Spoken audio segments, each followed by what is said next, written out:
Research is hard, but your tools should not be. Subthesis.com is the free alternative to expensive software. Whether you need to calculate Cronbach's alpha or organize your field notes, Subthesis has a tool for it. No paywalls and no registration required. Check the link in the description and let's dive into today's lesson.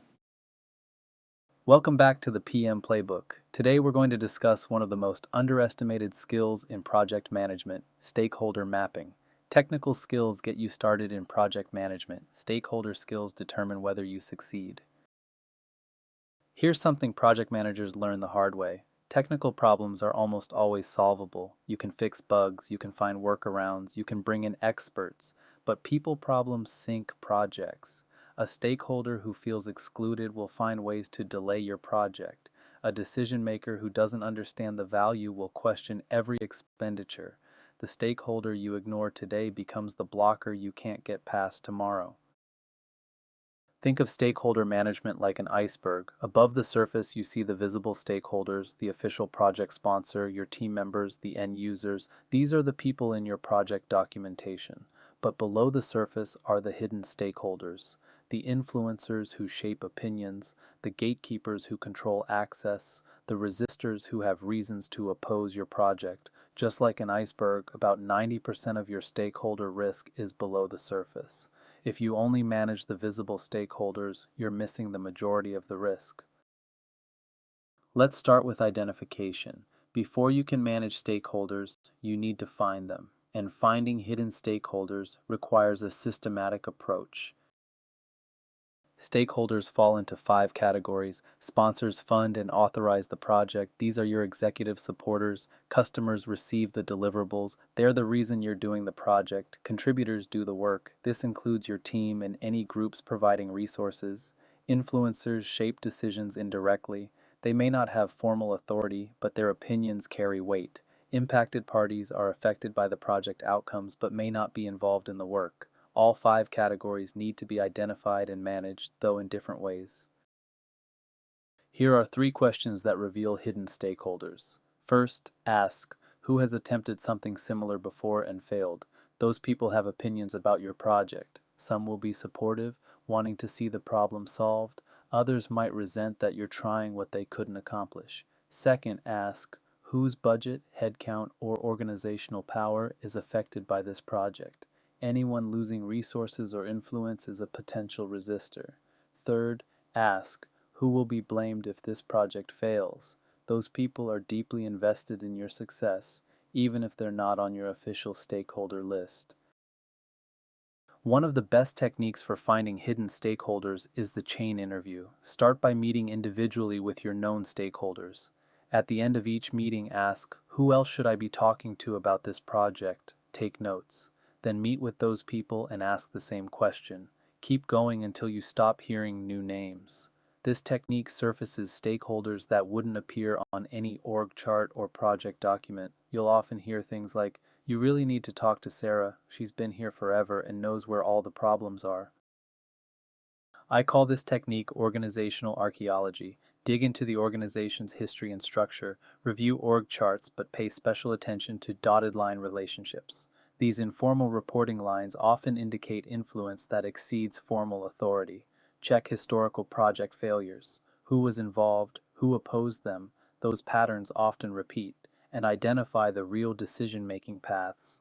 In many organizations, the official approval process is just a formality. The real decisions happen in hallway conversations or in meetings you're not invited to. Understand how decisions actually get made. Now that you've identified your stakeholders, you need to analyze them. The most powerful tool for this is the Power Interest Grid. It's simple, visual, and immediately actionable. The Power Interest Grid plots stakeholders on 2 dimensions. The horizontal axis represents their level of interest in your project. How much do they care about what you're doing? The vertical axis represents their level of power over your project. How much can they help or hinder your progress? This creates 4 quadrants, and each quadrant requires a different engagement strategy. Let me walk you through each one.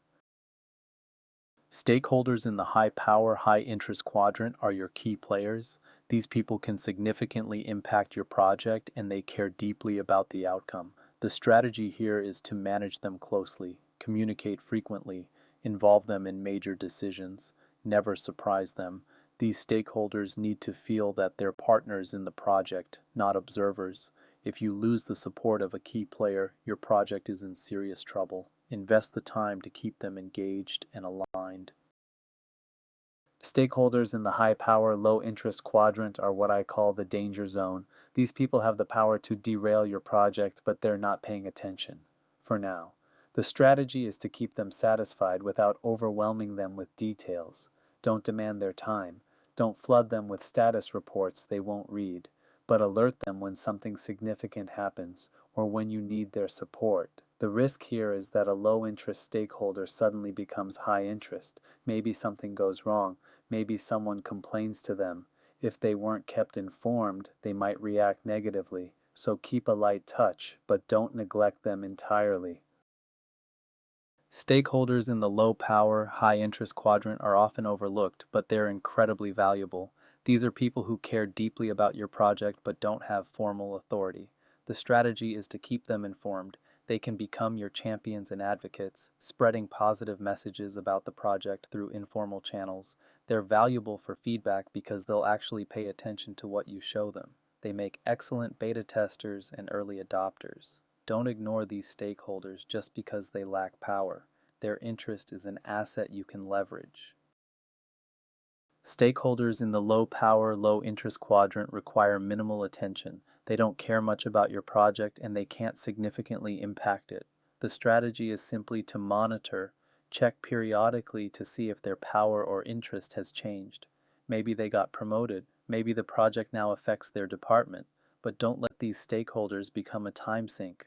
I've seen project managers spend hours preparing reports for people who never read them.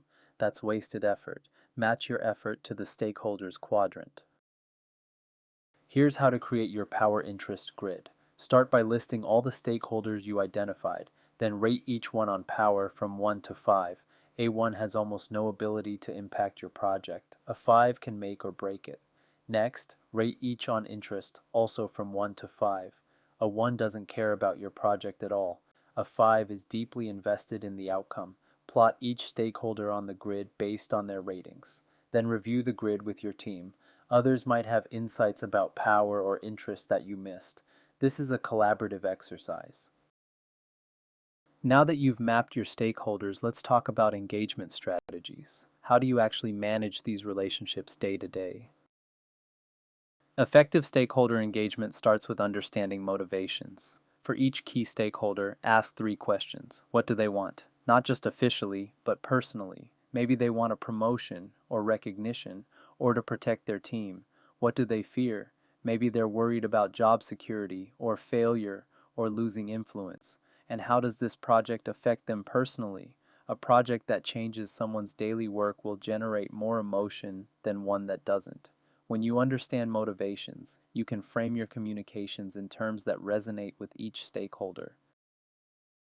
For stakeholders who support your project, the strategy is to maintain and strengthen that support. Keep them informed of progress so they can advocate for you accurately. Celebrate wins together.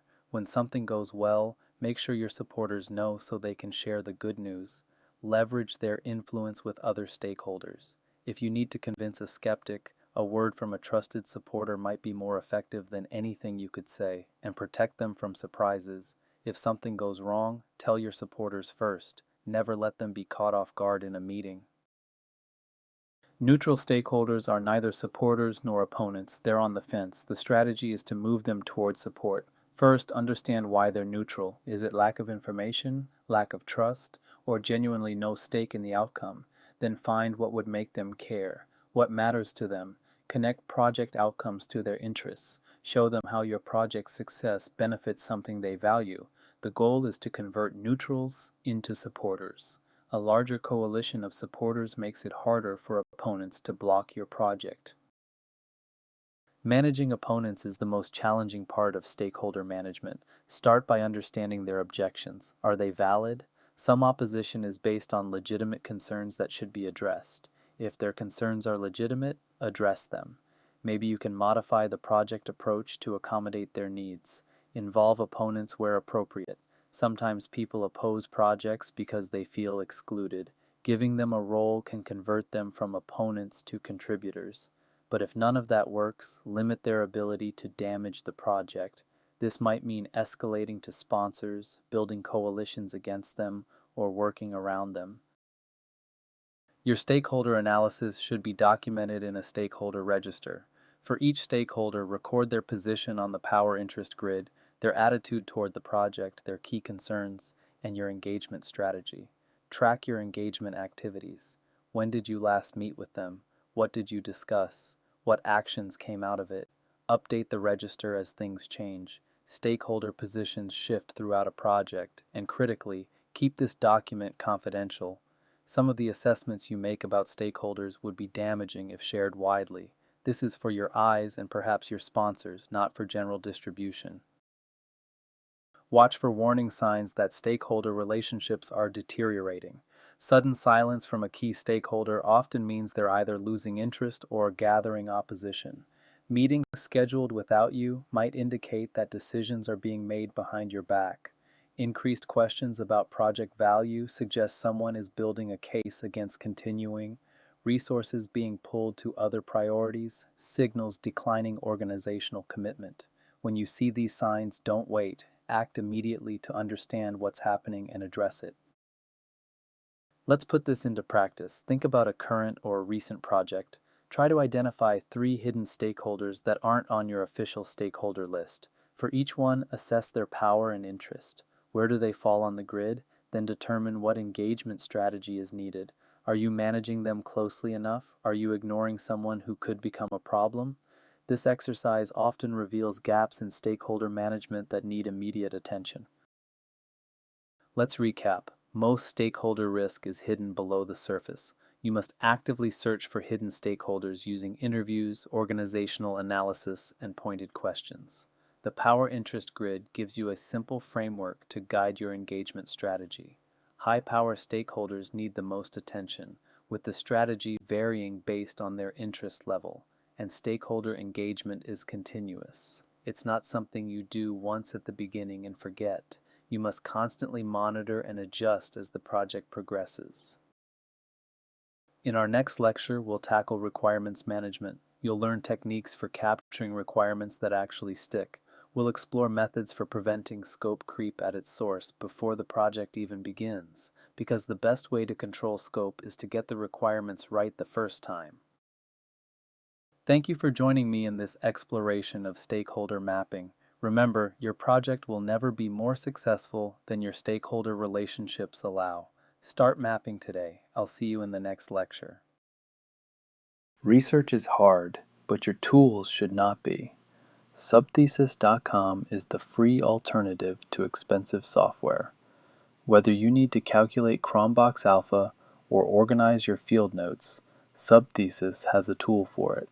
No paywalls and no registration required. Check the link in the description and let's dive into today's lesson.